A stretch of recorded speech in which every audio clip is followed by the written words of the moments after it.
Kalau kita nak tukar set skincare, ambil masa dulu ke? Dia depends pada dua keadaan. Kalau kulit awak, masa awak nak tukar tu sebab breakout. Breakout ni dia dah jadi irritate, dia dah jadi macam meradang, dia dah jadi macam mengamuk dah kulit tu. Tak selesa dah. Pada masa tu awak perlukan masa.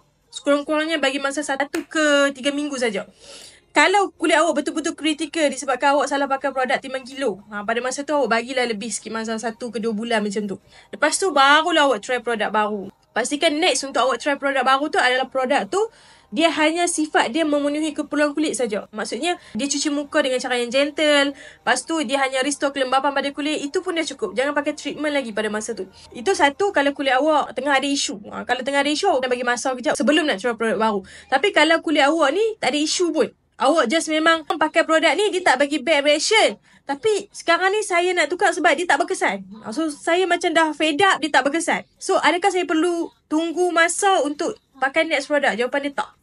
Terus beli dan terus pakai. Maksudnya sebelum terus pakai tu kena buat patch test.